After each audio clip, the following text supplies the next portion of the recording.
A car chase in Florida may have provided the vital clue Pull over! to a national security mystery. Many U.S. officials and their families believe they've been injured by a secret weapon in the hands of a foreign adversary. It's devastating. It's absolutely devastating. Tonight, we have evidence of who might be responsible. Are we being attacked? My personal opinion, yes. By whom? Russia. The wall is full of great comedians. Kevin Hart is a comedian. I've been 5'5" my whole life, 5'4", 5'2.5". A movie star, and as you'll hear tonight, a budding tycoon. Cheers.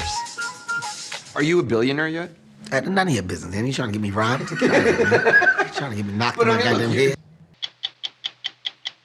I'm Leslie Stahl. I'm Bill Whitaker. I'm Anderson Cooper. I'm Sharon Alfonsi. I'm John Wertheim. I'm Cecilia Vega. I'm Scott Pelley. Those stories tonight on 60 Minutes.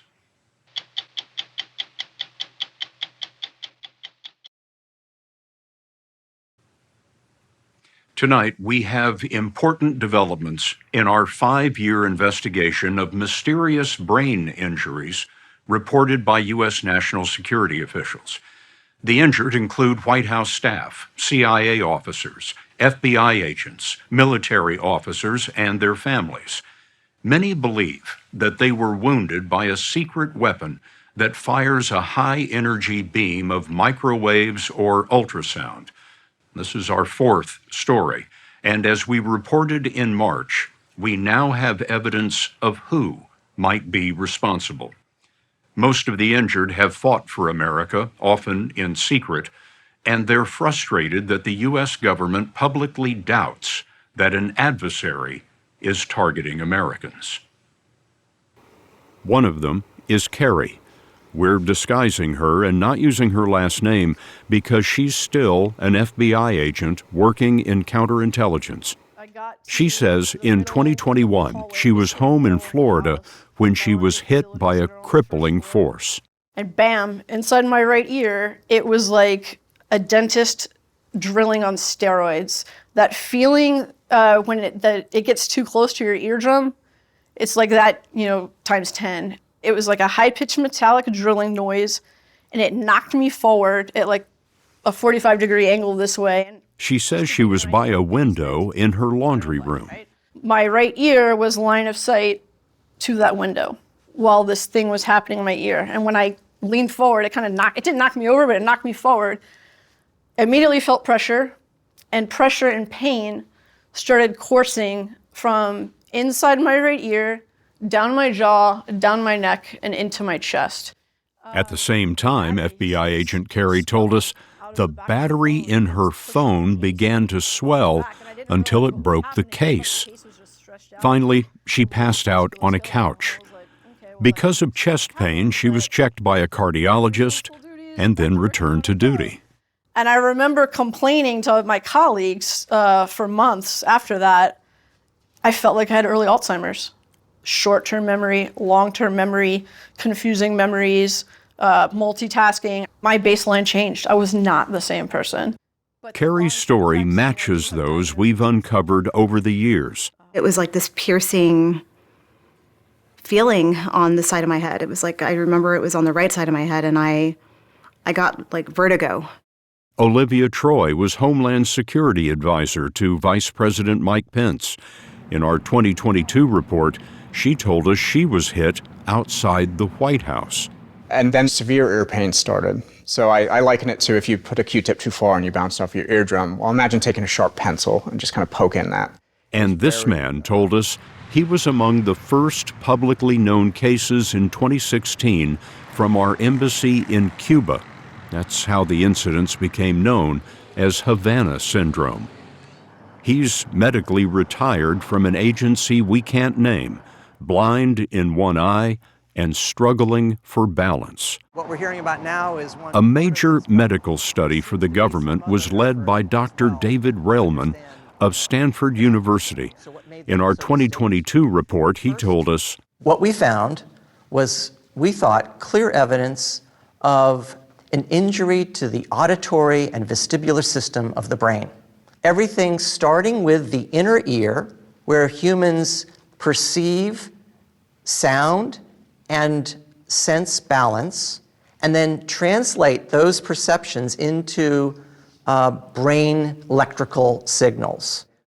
His study found directed pulsed radiofrequency energy appears to be the most plausible mechanism. For example, a focused beam of microwaves or acoustic ultrasound. More than 100 officials or family members have unexplained, persistent symptoms. If I turn too fast, my gyroscope is off, essentially. It's like a step behind where I'm supposed to be. So I'll turn too fast and I will literally walk right into the wall or the door frame. Now, for the first time, the case of FBI agent Carey suggests which adversary might be responsible. She spoke with the FBI's permission, but wasn't allowed to discuss the cases she was on when she was hit. We have learned from other sources one of those cases involved this Mustang going 110 miles an hour. Pull over! Pull over! In 2020, near Key West, Florida, deputies tried to stop the Mustang for speeding. It ran 15 miles until it hit spike strips laid in its path. Get out! Put it out! Come here! Get on the ground now! A search of the car found notes of bank accounts. Citibank, Discover Savings, $75,000. And this device that looks like a walkie-talkie can erase the car's computer data, including its GPS record. There was also a Russian passport. What's your first name? Vitaly, Vitalii. Vitaly Kovalev was the driver from St. Petersburg, Russia, not Florida. Why did you run? Let me be honest with me. I don't know. You don't know why you ran? I don't know. And we don't know why he ran, but what we learned suggests he was a Russian spy. What we see here is Vitaly Kovalev fitting exactly this formula. Christo Grozev is a journalist legendary for unmasking Russian plots. In 2020, he uncovered the names of the Russian secret agents who poisoned Vladimir Putin's rival, Alexei Navalny. Grozev is lead investigator for our collaborator on this story, The Insider, a magazine by Russian exiles. We asked him to trace Vitaly Kovalev. He studied in a military institute. He studied radio electronics with a particular focus on use within the military of microelectronics. He had all the technology know-how that would be required for somebody to be assisting an operation that requires high technology. And then all of a sudden, after working for 2 years in a military institute, he up and decides to become a chef. Kovalev immigrated to the U.S. and worked as a chef in New York and Washington, D.C., even appearing at Far Left in a TV cooking segment. Traditional Russian recipes, thanks to our wonderful chef. But Kovalev was actually a Russian military electrical engineer with a top-secret security clearance. Can someone like Kovalev simply decide to drop all of that and become a chef? It is not an easy job to just leave that behind. Once you're in the military and you've been trained and the Ministry of Defense has invested in you, you remain at their beck and call for the rest of your life. We don't know what Kovalev was up to, but our sources say over months he spent 80 hours being interviewed by FBI agent Carey, who had investigated multiple Russian spies. Kovalev pled guilty to evading police and reckless driving. He was sentenced to 30 months. While he was in jail, Carey says she was hit in Florida, and a year later when she awoke to the same symptoms in the middle of the night in California. It felt like I was stuck in this state of like disorientation, not able to function, like, what is happening, and my whole body was pulsing. Mark Zaid is Kerry's attorney. He has a security clearance and for decades has represented Americans working in national security. Zaid has more than 24 clients suffering symptoms of Havana Syndrome, which the government now calls anomalous health incidents. I have CIA and State Department clients as well who believe they've been impacted domestically. There are dozens of CIA cases that have happened domestically, that is at least believed. And we're not even just talking about physical manifestation. We're talking about evidence of computer issues in the midst of the incident, where computer screens just literally stop working or go flicker on and off.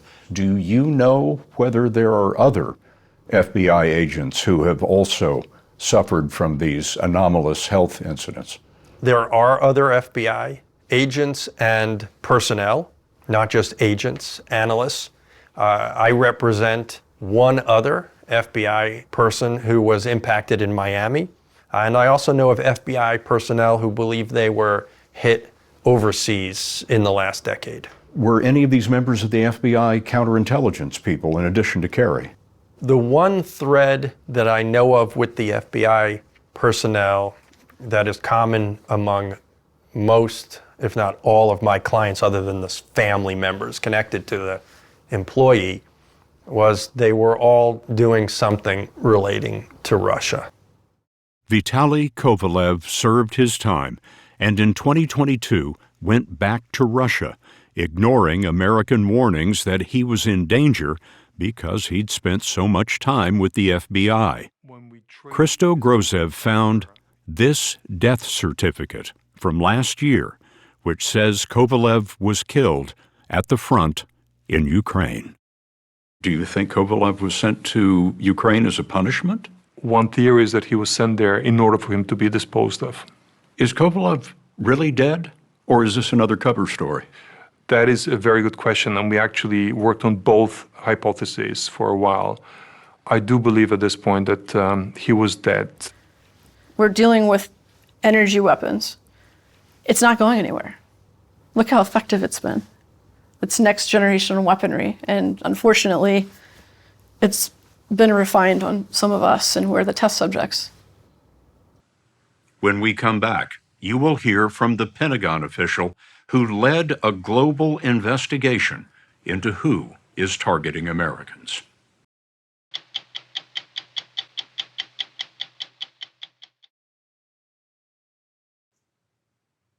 U.S. intelligence says publicly that there is no credible evidence that an adversary is inflicting brain injuries on national security officials.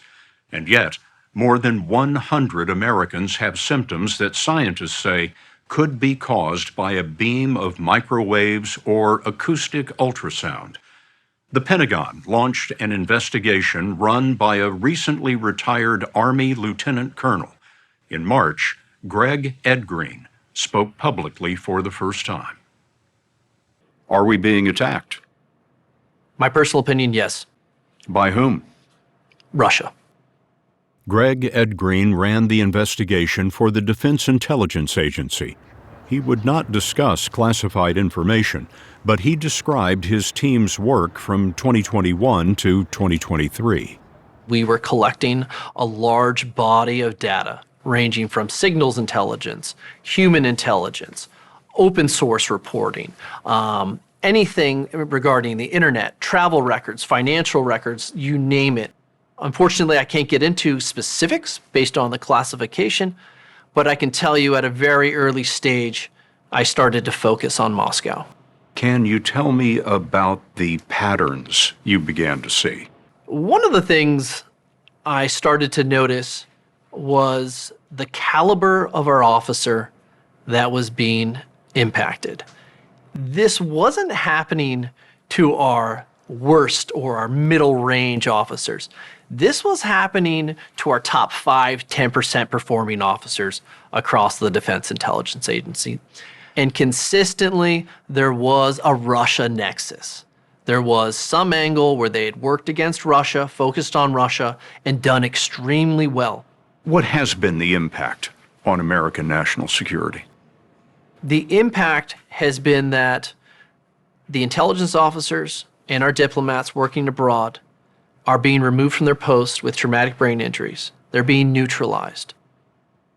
We have learned of an incident at last year's NATO summit in Lithuania, a meeting that focused largely on Russia's invasion of Ukraine and was attended by President Biden. Multiple sources tell us that a senior official of the Department of Defense was struck by the symptoms and sought medical treatment. We told Greg Edgreen what we had learned.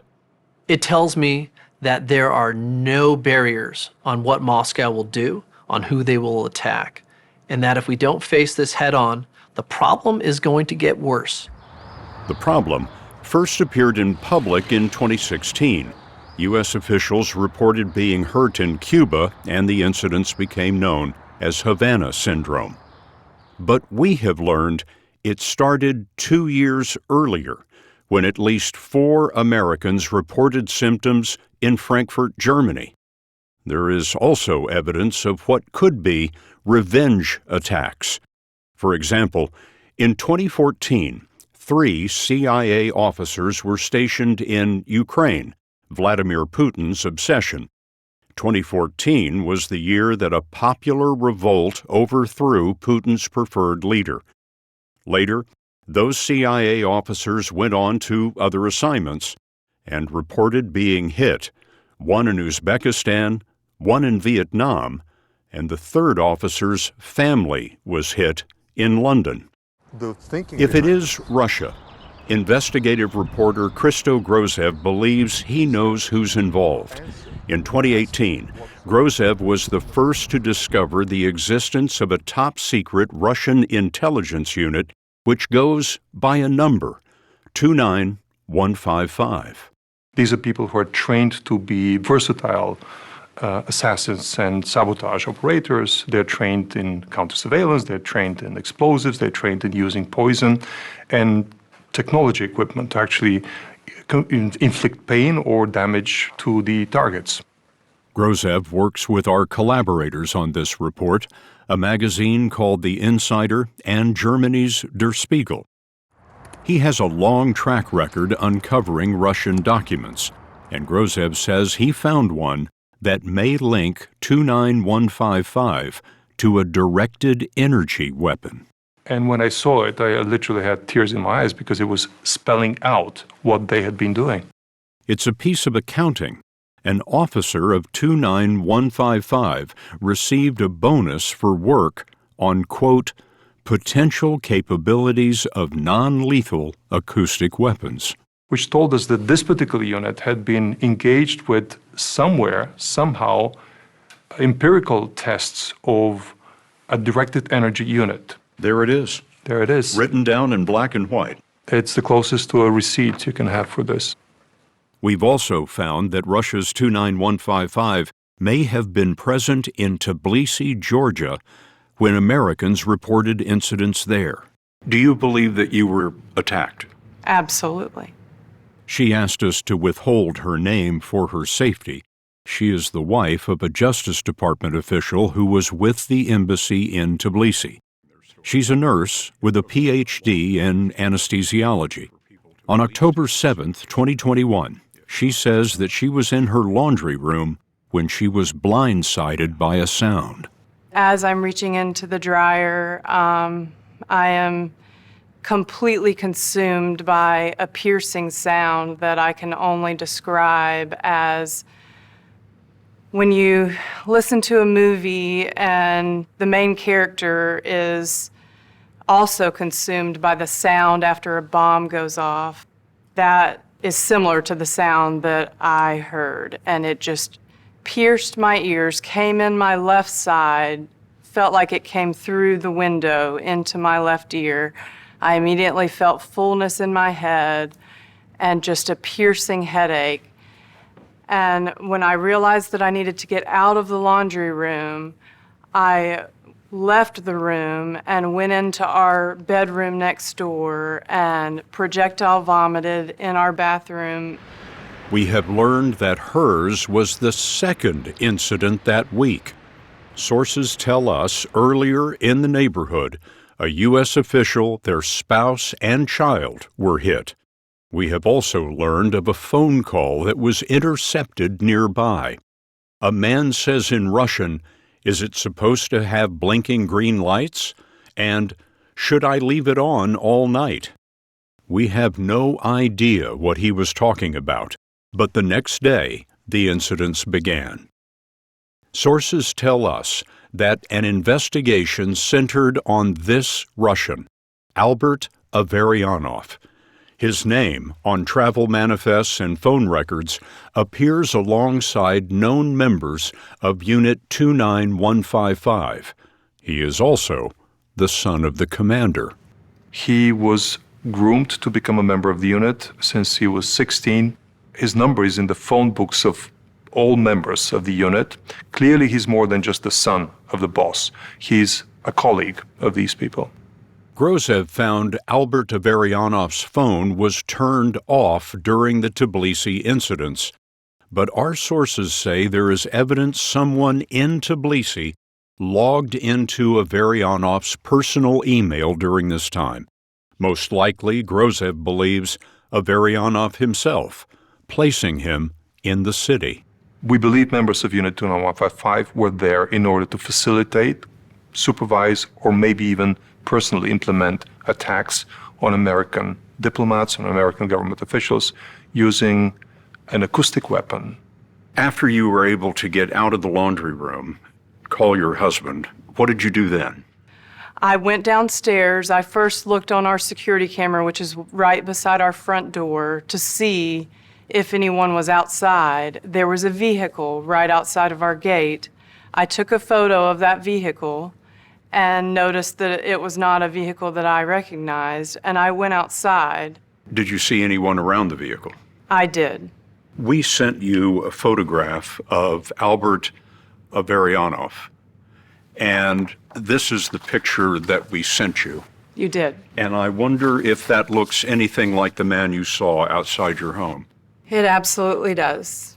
And when I received this photo, I had a visceral reaction. It made me feel sick.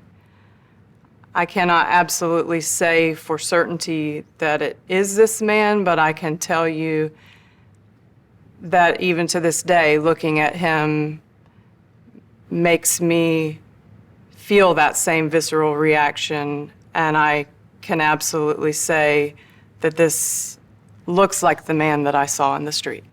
This 40-year-old wife and mother is among the most severely injured people we have met. My headaches and brain fog continued. Later on into that weekend, I started having trouble walking down the stairs, specifically at night. I had trouble finding the steps to get down the stairs. So my coordination and vestibular system started just really falling apart. She was medically evacuated, and now doctors say she has holes in her inner ear canals, the vestibular system that creates the sense of balance. 2 surgeries put metal plates in her skull. Another surgery is likely. It's devastating. It's absolutely devastating. Despite experiences like hers, the Office of the Director of National Intelligence said last year it's very unlikely a foreign adversary is responsible. But the DNI also acknowledged some intelligence agencies had only low or moderate confidence in that assessment. Recently, the National Institutes of Health reported results of brain scans on some patients. NIH said there's no evidence of physical damage. But the medical science of so-called anomalous health incidents remains vigorously debated. For its part, the Director of National Intelligence says the symptoms probably result from pre-existing conditions, conventional illnesses, and environmental factors. Attorney Mark Zaid represents more than 24 AHI clients. What do you make of the intelligence community assessment? So I've had access to classified information relating to AHI. I can't reveal it. I wouldn't reveal it. I will tell you that I don't believe it to be the entire story, and I know of information that undermines or contradicts what they are saying publicly. Are you saying that the government wants to cover this up? There is, in my view, without a doubt, evidence of a cover-up. Now, some of that cover-up is not necessarily that, oh, we found a weapon and we don't want anybody to know about it. What I've seen more so is we see lines of inquiry that would take us potentially to answers we don't want to have to deal with.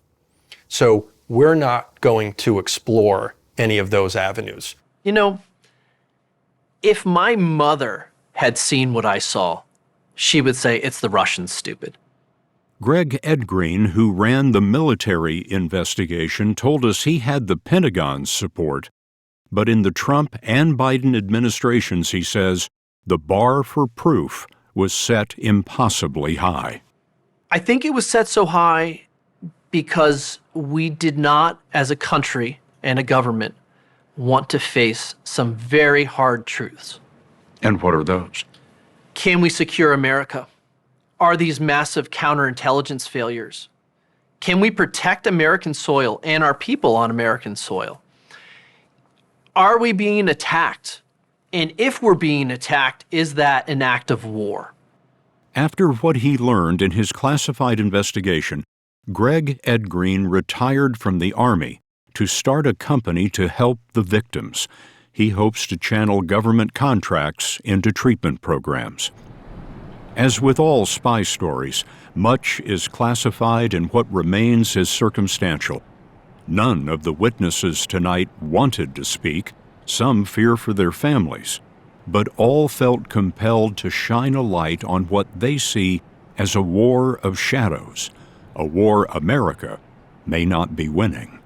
If this is what we've seen with the hundreds of cases of anomalous health incidents, I can assure you that this has become probably Putin's biggest victory. In his own mind, this has been Russia's biggest victory against the West. In terms of the long term, would you consider this to be life-altering? Absolutely life-altering for our whole family.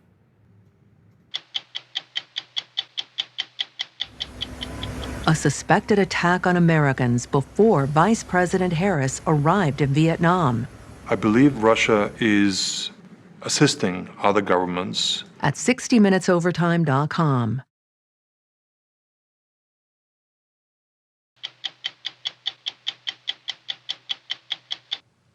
There have been plenty of successful stand-up comedians, but few who've managed to do what Kevin Hart has.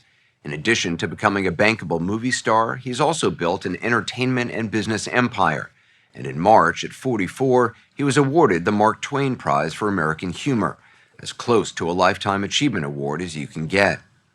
Hart's comedy isn't particularly controversial. It's conversational, with a lot of cursing thrown in.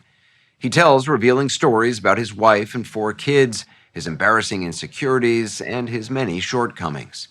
On stage, Kevin Hart is an open book, but when we sat down with him earlier this year, on one topic at least, he was a bit hard to pin down. GQ said you're 5'5", the LA Times says you're 5'4", and some other place said you were 5'2". Well, that place is bullshit. GQ finally got it right. 5'5". 5'5". All right. 5'5", like with a shoe on, like a sneaker. Now, if I put a boot on, I can get to 5'5.5". Kevin Hart has been telling tall tales about himself on stage for more than 2 decades. 43 years old. I've been 5'5" my whole life, 5'4", 5'2.5" my whole life. It's talking about the things that you aren't afraid to laugh at about yourself. I'm really confident that the laugh that I'm getting, you're not laughing necessarily at me as if I'm a joke. You're laughing at the experience. I'm giving you an experience through a story that is relatable. And more importantly, I'm saying things that other people just don't have the heart to say. I mean, you told a story about your wife watching Tall people porn. Yeah, he was taller than me. That was your main issue? Yeah. Why is he so tall? Is that what you want? That was real. We had a real conversation off of that. Is that what you're looking for? If your search starts with tall... You can't fix that. Yeah, no, I can't fix that. We got a problem. One of the sites wasn't even porn. One of the sites was a bunch of tall men being active. They were changing light bulbs, putting on shelves, hanging paintings. What kind of sick is this? What the is this? She was like, what? You can't do none of that stuff. I like that stuff. Hart is the highest grossing comedian today. He sells out arenas around the world and the occasional football stadium. We sold a football stadium out tonight, so I need to hear that. The wall is full of great comedians. When we first met him in January at his offices in Los Angeles, he was working on new material for an upcoming comedy tour. To do an hour comedy special, how long does it take? How many? For me to really work on a set, 8 to 9 months. Are you sitting in a room with your team? No. I'm going back to ground zero. Just small comedy clubs. Small comedy clubs, rooms. So I got 2 guys, Harry Ratchford, Joey Wells. They act as my writers. And what they do is they grab my material as I say it. But you can't write it down for me. Like I don't like the long jokes or the long sentences. Mm-hmm. So it has to be in bullet points.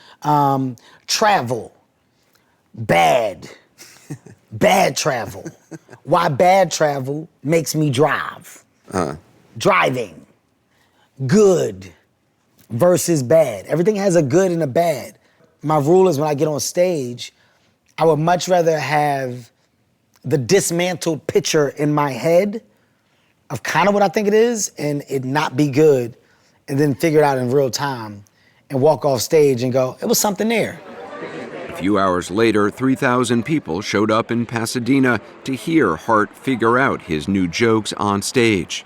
Everyone had to hand over their phones. Before he began, Hart explained why. Like 90% of what I'm gonna do tonight, I feel like is really good. The reason why I took your phones is because of the other 10%, right? Like just in case. Just in case some of it's not, you don't have no proof. We agreed not to record any of his routine either, but backstage we found his collaborators, Harry Ratchford and Joey Wells, taking a lot of notes. I appreciate y'all. I'm Kevin Hart. I love you. Good night. How was this audience? This audience was great. Great. Like you could feel the laughter never stop. That's the beauty of a theater. The theater lets you really feel the highs and lows of a set. There's so much that he wants to do. Joey Wells and Harry Ratchford, along with comedians Will Spank Horton and Naeem Lynn, are among Hart's closest friends. They're also known professionally as the Plastic Cup Boys. What are you actually looking for when he's on a stage and telling a joke? What notes do you have? Harry is always structured. Yeah. We should put the joke here and move it around. And for me, I'm always just like, how can it be just a little funnier? And he might get a standing ovation. I go, that was great. That was great. But what if you tried this? Yeah. Spank and Naeem have known Hart since he was a teenager, growing up in a rough neighborhood in North Philadelphia. Was Kevin always as confident as he is today? Yes. I mean, it was perplexing in the beginning. Like, why does this little ugly dude have this much confidence? I didn't get it. North Philly. Yeah. I don't know what he thinks he's doing. He swears he can dance. Home movies his mom made show Hart was always the family entertainer. He lived in a one-bedroom apartment with his brother Robert and his mom, Nancy Hart. She kept a close eye on Kevin. She planned every moment of your day. I had no free time. After finishing my homework, I had to get to swim practice. Me and my mom would walk home from practice. The homework that I was supposed to do beforehand, she would go over and check and end up making me redo it, because 9 times out of 10, I rushed through it just to get it done. She would then make me read, and I would skip pages, not expecting the quiz of the book to come which she on would the give back you. half, which she would give me when I said I was done, and then she would make me read it again. Do you credit her with the drive you have? Absolutely. Absolutely. His mom also kept Kevin's dad, Henry Witherspoon, at a distance. He was in and out of prison and addicted to drugs, which Hart talked about in a 2011 stand-up special called Laugh at My Pain. I was in a weird, spelling bees debates.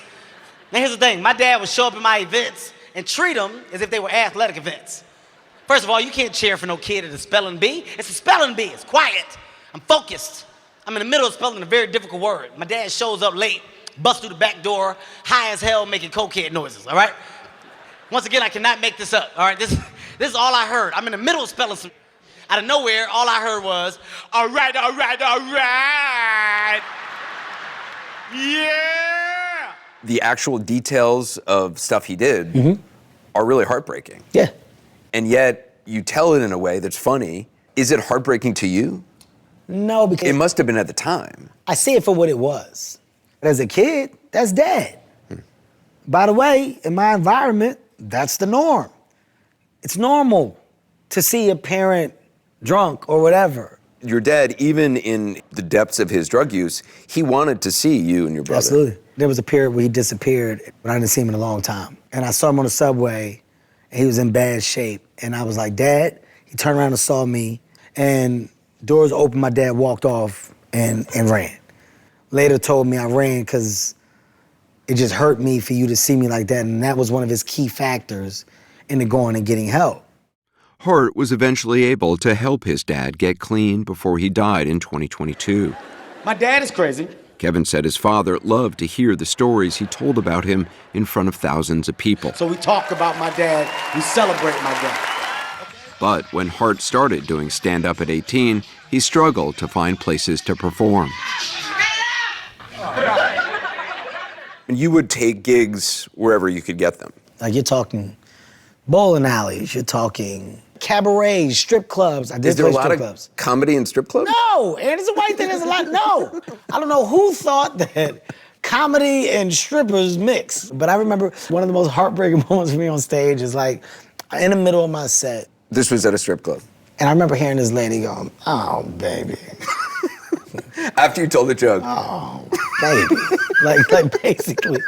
So disgusted and heartbroken that this is what I chose to do with my life. Hart thought he was about to make it big when he shot a sitcom for ABC called The Big House in 2003. The network flew him out to the upfronts to present the show to advertisers and the media. I'm next to walk on stage so they can announce The Big House. You're the guy with the microphone that's backstage managing the... This is what I see. He's right here. I'm with him. All right, I'll tell him right now. Kevin, hold up 1 second. They just said they're not going to go through or pick it up. Somebody should be back here to talk to you shortly.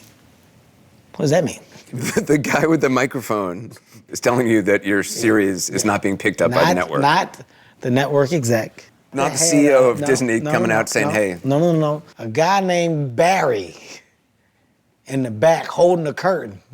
It was only because of that rejection. I don't want to feel that.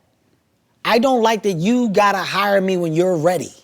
You're saying that my career is basically determined off of the needs of people that I don't know and that I don't talk to? I might be sitting here all day. If I don't go grab it and I don't go make what I feel should be mine. And that is what he did. He started a small production company, now called Heartbeat, and began making his own hour-long stand-up specials. He also marketed himself relentlessly through social media. Freeze! Hollywood studios took notice. Get on my back! What? I would rather die. Jump on my back! Nope, I'm gonna die. Put me down! Kevin, what's up? When he was picked in 2018 to host the Oscars, it seemed like a high point in his career. I have nothing against gay people. But then comments he made about gay people years earlier on stage and on Twitter caused controversy. But me being a heterosexual male, if I can prevent my son from being gay, I will. Hart stepped down as the Oscars host. Initially, you didn't apologize. Later on, you did. Well, later on, the understanding came from the best light bulb ever. Wanda Sykes said, there's people that are being hurt today because of comments like the ones that you made then. And there's people that will think that it's okay to make those comments today based off of what you did then. It was presented to me in a way where I couldn't ignore that. So in those moments of despair, great understanding and education can't come out of it if you're given the opportunity. Cool. These days, it's hard to keep track of all the businesses Hart has a hand in. The weekend we spent with him, he was in constant motion and promotion. starting with his daily pre-dawn workout. 60 minutes. Is this what you want? Huh? This what you want? I'm gonna give you what you want. So the good thing is that we make it out of here, Andy. Then he was off to Walmart to publicize a nutrition supplement company he owns. To reach people. Finally, you're a real person. I am. He's also got a fast food chain, a tequila brand, and a $100 million venture capital fund. Cheers. And Heartbeat, that little production company he started, is now worth more than $650 million. I'm no longer just a comedian. I'm an investment. I'm a studio. I'm a partner looking for partnerships. Work for hire is not in my best interest if it's a one and done situation. That means the endless stream of movies, shows, podcasts, and commercials Kevin Hart pops up in. Chances are Heartbeat is making money off them, too. Even my stunt double has a stunt double. Are you a billionaire yet? None of your business, man. You trying to get me robbed? You trying to get me knocked But in I my mean, goddamn... you will be a billionaire. I mean, hopefully. And even if I don't or if I'm not, I think the better side to what I've done is create what can become the new norm for other people in the business of funny, for other people in the business of entertainment, right? Not just being a part of the business, but learning and understanding how to be the business.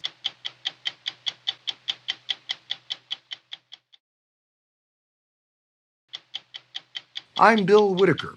Stick around. Another edition of 60 Minutes is coming up next.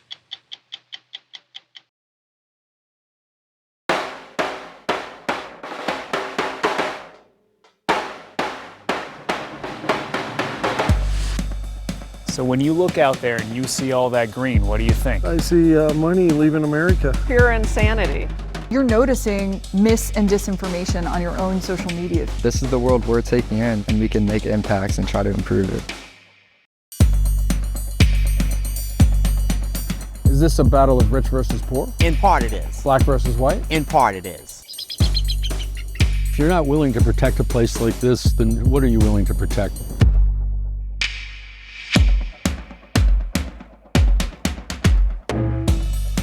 Go for me, go for 3, 1, 2, 3, go! Wow. I want a strong America. I want a proud America.